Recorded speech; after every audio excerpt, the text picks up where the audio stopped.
சற்று நான் உனக்கு ஒரு அவகாசம் தருகிறேன். இதோ பார், அவர்தான் இயேசு. நீதிக்காக பசியோடு இருப்பீர்கள் என்றானால் என்னிடத்திலிருந்து நிறைவு பெறுவீர்கள். தேவனுக்கு நீங்கள் முதலிடம் கொடுங்கள், உங்களுக்கு எல்லாவற்றையும் தருவார்.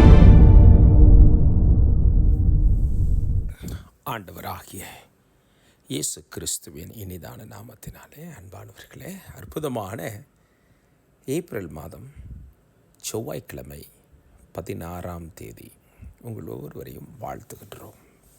பிரியமானவர்களே, இந்த நாள் ஒரு நல்ல நாள், இனிய நாள். இது ஆண்டவர் இயேசு சுவாமி நமக்காகவே படைத்த வெற்றியின் நாள். இந்த நல்ல நாளில் நிச்சயம் ஆண்டவர் இயேசப்பா நம்மை ஆசீர்வதிப்பார். ஆமென்.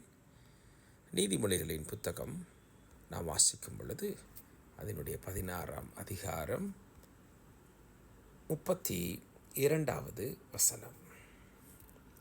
பலவானை பார்க்கிலும் நீடிய சாந்தமுள்ளவன் உத்தமன், பட்டணத்தை பிடிக்கிறவனை பார்க்கிலும் தன் மனதை அடக்குகிறவன் உத்தமன். பலவானை பார்க்கிலும் நீடிய சாந்தமுள்ளவன் உத்தமன்,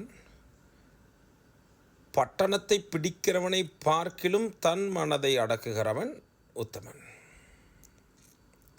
He that is slow to anger is better than the mighty, and he that ruleth his spirit than he that taketh a city. He that ruleth his spirit, தன்னுடைய மனதை அடக்குகிறவன். பலருக்கும் டெம்பரமெண்ட்டே இல்லை,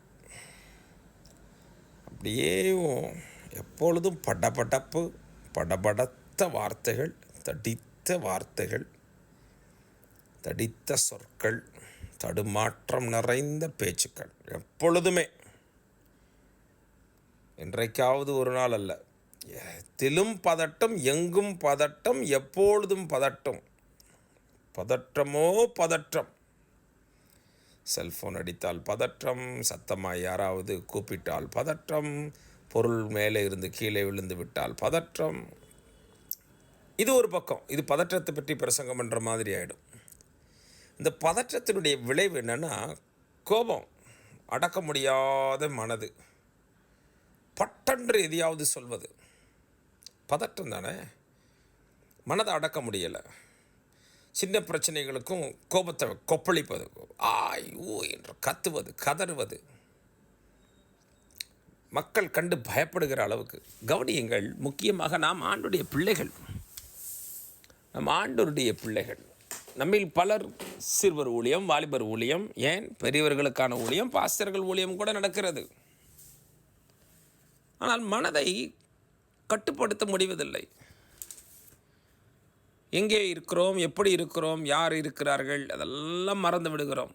கதறுவது, கடந்து குலைப்பது கரெக்டான வார்த்தையாக இருக்கும். குலைப்பது, அதுவும் உச்சகட்டத்தில் குலைப்பது. ஒருவேளை நீங்கள் இதை கேட்கும் பொழுது அப்படியே நீங்கள் இந்த செய்தியை கேட்பதை நிறுத்திவிட்டு வேறு எதையாவது நீங்கள் கேட்க துணியலாம். வேண்டாம், தொடர்ந்து கேளுங்க. யார் உத்தமன்? தன் மனதை அடக்குகிறவன் உத்தமன். சண்டைக்கு போய் ஒரு பட்டணத்தையே பிடிச்சிட்டு வந்துட்டேங்கிற ஒரு உத்தமர் கிடையாதுங்க. அப்படியே பயங்கர எக்ஸசைஸ் செய்து அப்படியே ஆர்ம்ஸ் எல்லாம் அப்படியே பயங்கரமாக வச்சுருக்கிறாரு, பயங்கரமானவர். அவர் உத்தமராக இருக்கணும்னு அவசியம் இல்லை. சாந்தமுள்ளவன், அதுவும் நீடிய சாந்தமுள்ளவன். அன்பானவர்களே, இந்த வார்த்தைகள் உங்களை ஆசீர்வதிக்கட்டும். ஒரு நீடிய சாந்தத்தையும் மனதை அடுக்குகிற பக்குவத்தையும் ஆண்டவர் இயேசு சுவாமி நமக்கு தருவாராக. சாந்தம் மிக முக்கியம், அதுவும் நீடிய சாந்தம். நீடிய சாந்தம். தயவுசெய்து அன்போடு இந்த வசனத்தை, எனக்கு தெரியும் ஒரு சிலர் கேட்கிறீர்கள், நீங்களாவது நீடிய சாந்தமுள்ளவர்களாக, நாம் எல்லாரும் நீடிய சாந்தமுள்ளவர்களாக, மனதை அடக்குவர்களாக வாழ கற்றுக்கொள்வோம். கர்த்தர் நம்மை ஆசீர்வதிப்பார்.